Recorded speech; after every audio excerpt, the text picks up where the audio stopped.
More than $400 million in road damage from heavy rains in Jamaica. This is undiluted news. Mikey Bones reporting. Prime Minister Andrew Holness on Tuesday announced that the estimated damage to Jamaica's road infrastructure caused by last week's heavy rain stands at just over $400 million. The Prime Minister said that the initial damage assessment estimate by the National Works Agency is somewhere in the region of $409 million, a figure he said was not as significant compared to other damage estimates in the past. Mr. Holness, who was speaking in the House of Representatives, noted that the parish of Kingston, St. Andrew, St. Catherine, St. Thomas, Portland, and St. Mary were mostly affected by the flood rains. He said that 69 roads were badly damaged by landslide, mud flow, and fallen trees, which rendered some communities inaccessible and some marooned. Meanwhile, the Financial Investigations Division (FID) has confirmed that cases of fraud using point-of-sale card machines on an offline basis are widespread in Jamaica. The Sunday Gleaner had reported that multiple fraudulent schemes uncovered in recent months have left a number of Jamaican banking institutions and their customers counting their losses. Several people have already been arrested and charged in relation to the scheme. Director of Legal Services at the FID, Courtney Simmet, said that people found to be involved in the fraudulent activity will be slapped with multiple charges. Dana Nicholson, chairman of the Anti-Fraud Committee of the Jamaica Bankers Association, said the average consumer is not affected by this fraud. He said it is usually unscrupulous merchants who are involved in the illicit activity. So it is really the merchants who people shop with who capture your card information and then turn around and thief your money. Over in the East, Israel and Hamas have now reached an agreement on a ceasefire. Israel's cabinet has approved a temporary ceasefire with the Hamas militant group that is expected to bring the first halt in fighting and see the release of dozens of hostages held in the Gaza Strip. The deal calls for a 4-day ceasefire during which Israel will halt its military offensive in Gaza, while Hamas will free at least 50 of the roughly 240 hostages it and other militants are holding. So far, the death toll is over 13,000 Palestinians, which include more than 4,000 children. But here the count for Hamas. There is only 1,300 Hamas fighters have been killed. So to kill 1,300 terrorists, you kill 13,000 innocent people. Israel have now revised their death toll as well as 1,200, down from 1,400.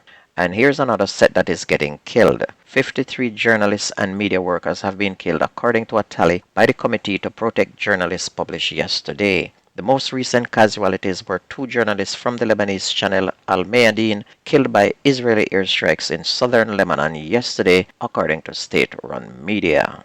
Back in Jamaica, Jamaicans continue to run from the island by any means necessary. Some are running either because they are wanted by the police or wanted by gunmen, but others try to leave because they seek a better life, and others run because they see others who leave return and boastfully spend a lot of Yankee dollars, not knowing that it is a credit card being used, and when they return back abroad, the bill is there for them to pay, and they suffer just like them who envy them. A group of 14 Jamaicans were sent home from Belize on the weekend on suspicion that they plan to use the country as a getaway to Mexico and then to the United States. The 11 adults and 3 children were kept in detention for 1 week. The adults were brought to court on Friday on a charge of willfully supplying false declaration to an immigration officer, and the charge was subsequently dropped after the Jamaicans indicated that they were willing to return home. It's reported that on the night of November 10th, the Jamaicans were intercepted near San Pedro village in Corozal, a few miles from the Mexican border. They were spotted by the police in the back of a pickup truck. When the police stopped the truck, the driver ran into bushes, leaving the Jamaicans to fend for themselves. So let me explain a little. Belize is in Central America, and you can travel by road from Belize and cross into Mexico, and then from Mexico you can travel up north and across into the United States border and head into the arms of a loved one waiting for you. Some make it, but not everyone is lucky. Some get robbed and killed by Mexican gangs. And this set will soon make their way back at yard and try again next time. 2 students died in a crash involving a motorcycle and a car on the Petersfield Main Road in Westmoreland yesterday morning.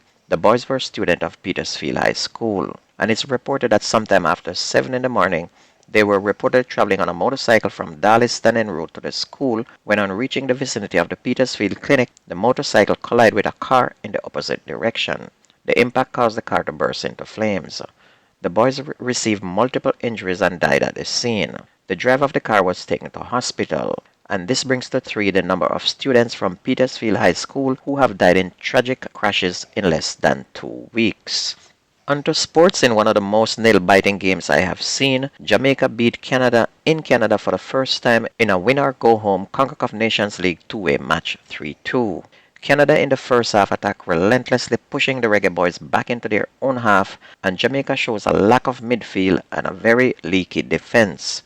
Goalkeeper and captain Andre Blake was the difference, as he had to make several saves to keep the game competitive, as the defense sometimes continue to leak and Canada continues to attack. From one of those attacks, star striker Alphonso Davies of Canada scored with no resistance from the defense and took a 1-0 lead and held on until the end of the first half. However, in the second half, Shamar Nicholson got a break in the 62nd minute, and he fed a ball from Damian Lowe and he fired a rocket past the Canadian goalkeeper. 4 minutes later, Nicholson again fired past the Canadian goalkeeper to give Jamaica the lead. However, this was short-lived, as 4 minutes later, Ishmael Kone scored to level the score for the Canadians. And with 2-2 on the score sheet with an aggregate of Canada 4, Jamaica 3, it seems Canada had the game won, but a scramble in the Canadian 18-yard box resulted in a handball, giving Jamaica a penalty and gave Jamaica the opportunity to win, and that they did when Bobby Reid scored that penalty. After that, it was defense with some nail-biting moments, especially when Jamaica was reduced to 10 players after Demario Gray got a red card in the 84th minute. The referee also gave a 10-minute extra time after that 90 minutes full time was up. So just imagine playing with 10 men and a team of Canada's caliber attacking in your half of the field for 15 minutes. How nail-biting that was. Well, Jamaica managed to hold on to that 3-2 win and advance with the away goal knocking Canada out and now move to Copa Finals. Canada will now have to defeat Trinidad and Tobago in a one-off playoff in March to reach the Copa America 2024 tournament, which is to be hosted in the United States.